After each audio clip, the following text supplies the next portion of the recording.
Assalamualaikum warahmatullahi wabarakatuh. Nama saya Gifari Khandinafs Ifahdi dengan NPM 41187004230004. Saya dari Universitas Muhammadiyah Indonesia, program studi Teknik Mesin D3. Video ini saya buat untuk tugas mata kuliah aplikasi standar ISO dengan dosen pengampu Ibu Sukwati Dewi Asrika. Panduan penerapan Good Manufacturing Practices atau GMP sesuai SNI CXC 1 1969 revisi 2020 Prinsip Umum Hygiene Pangan.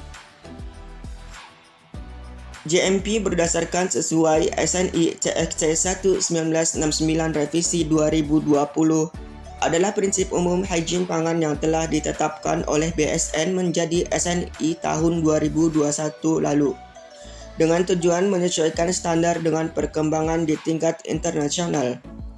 Penerapan GMP ini merupakan salah satu persyaratan kelayakan dasar dalam memproduksi produk pangan. Penerapan GMP ini bertujuan untuk 1. Menghasilkan pangan olahan yang bermutu, aman, dan layak untuk dikonsumsi serta sesuai dengan tuntutan konsumen. 2. Mendorong industri pengolahan pangan agar bertanggung jawab terhadap mutu dan keamanan produk yang dihasilkan. 3. Meningkatkan daya saing industri pengolahan pangan, meningkatkan produktivitas dan efisiensi industri pengolahan pangan.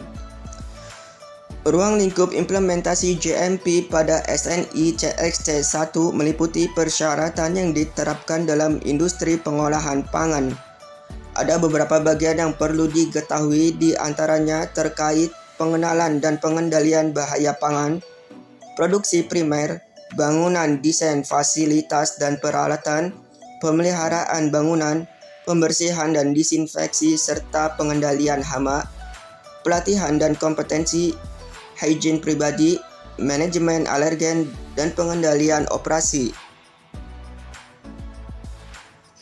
Pengenalan dan pengendalian bahaya pangan. Bahaya pangan adalah bahaya agen biologis, kimia, atau fisik dalam pangan yang berpotensi menyebabkan efek kesehatan yang merugikan. Beberapa bahaya pangan yang perlu diketahui di antaranya 1. Bahaya biologi seperti salmonella, bakteri E. coli, dan kapang pada ayam segar. 2. Bahaya kimia seperti aflatoksin pada kacang-kacangan dan logam berat. 3. Bahaya fisik seperti pecahan kaca, logam, serta kayu. Dan 4. Bahaya alergen seperti susu yang dapat menyebabkan alergi pada pengidap lakmus intoleran.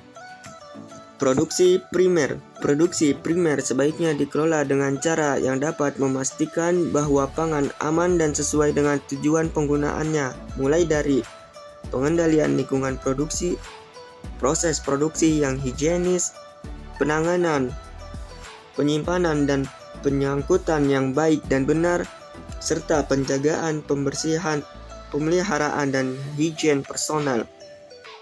Bangunan, desain fasilitas, dan peralatan. Ada banyak bahasan dalam bangunan produksi, namun yang terpenting diantaranya adalah 1. Lokasi produksi harus jauh dari tempat yang tercemar maupun sumber kontaminan seperti daerah bebas banjir, bebas hama, dan bebas sampah. 2. Bangunan didesain untuk memudahkan sanitasi dan tidak terjadi kontaminasi silang. Misal, lantai kedap air dan memiliki permukaan rata agar mudah dibersihkan, dinding dibuat halus dan berwarna terang, atap dan langit-langit dibuat tahan air dan anti bocor. Ventilasi dibuat agar peredaran udara mengalir dengan baik. Pintu dibuat mengarah keluar dari ruang produksi. 3. Desain tata letak produksi dibuat searah atau satu alur untuk mencegah kontaminasi silang. 4. Area bahan baku dan produk jadi sebaiknya dipisahkan. 5. Drainase dan fasilitas pembuangan limbah diatur supaya air buangan dan limbah tidak tergenang dan diberi penutup. 6. Fasilitas pembersihan dan toilet wajib diberikan. 7. Pencahayaan diatur cukup terang dan lampu diberi penutup untuk mencegah pecahan jatuh di lokasi produksi. Jangan lupa, peralatan dan wadah yang bersentuhan dengan pangan sebaiknya dirancang sesuai dan aman untuk pangan serta dapat dibersihkan secara memadai. Pemeliharaan bangunan, pembersihan dan disinfeksi, serta pengendalian hama. Kegiatan ini penting untuk pemeliharaan bangunan, memastikan kebersihan dan disinfeksi, pengendalian hama, pengelolaan limbah, pengendalian kontaminasi silang. Kontaminasi silang adalah terjadinya pencemaran dari satu bahan ke bahan lainnya, di antaranya melalui kontak langsung atau melalui pekerja pengolahan, kontak permukaan, atau melalui air dan juga udara yang kesemuanya yang menyebabkan kerusakan atau spoilage pada produk akhir. Kontaminasi silang ini sangat penting untuk dijaga agar tidak terjadi dan pencegahannya dapat dilakukan dengan cara 1.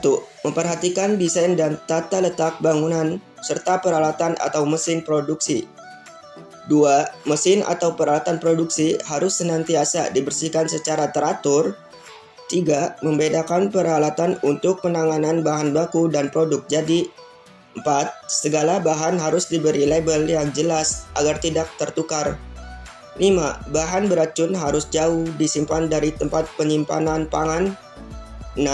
Bahan baku harus disimpan terpisah dari bahan yang telah diolah atau produk akhir. Pelatihan dan kompetensi. Pelatihan penting untuk higien pangan dan meningkatkan kompetensi personel. Personel pengolahan harus mempunyai pengetahuan mengenai prinsip dan praktek higien pangan olahan agar mampu mendeteksi risiko yang mungkin terjadi dan bila perlu mampu memperbaiki penyimpanan yang terjadi. Higien pribadi. Personel wajib menjaga kesehatan pribadi serta berperilaku dan bekerja dengan benar. Personel wajib menggunakan alat pelindung seperti baju kerja, topi, sepatu karet, serta selalu mencuci tangan sebelum masuk tempat produksi, sebelum dan sesudah melakukan pekerjaan. Tidak makan, minum, merokok, meludah, atau melakukan tindakan lain di tempat produksi yang dapat mengakibatkan kontaminasi produk. Manajemen alergen. Sistem manajemen alergen yang dibuat sebaiknya mencakup pengendalian untuk mencegah kontak silang dari pangan yang mengandung alergen ke pangan yang tidak mengandung alergen. Pengendalian operasi. Pada bagian ini, dokumentasi dan proses recall penting untuk diperhatikan. Dokumentasi wajib dilakukan dan disimpan sesuai keperluan. Dokumentasi bertujuan untuk meningkatkan jaminan mutu dan keamanan produk, mencegah produk melampaui batas kadaluarsa, dan meningkatkan keefektifan sistem pengawasan pangan olahan. Poin utama untuk keberhasilan penerapan GMP adalah pembentukan dan pemeliharaan budaya keamanan pangan yang positif, serta komitmen semua personel dengan menyadari pentingnya perilaku manusia dalam menyediakan pangan yang aman dan layak yang diturunkan dalam dokumen pencatatan, SOP, serta peralatan yang higienis.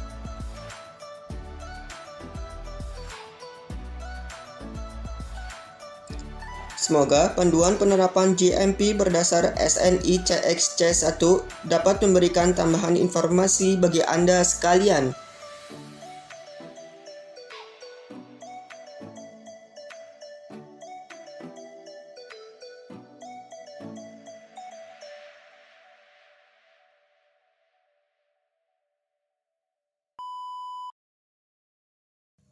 Ada hadis yang berbunyi, La dororo wala diroro. Tidak boleh menimbulkan bahaya bagi diri sendiri maupun orang lain. Hadis riwayat Ibnu Majah. Demikian yang dapat saya sampaikan tentang GMP atau Good Manufacturing Practices. Kurang lebihnya mohon maaf. Wassalamualaikum warahmatullahi wabarakatuh.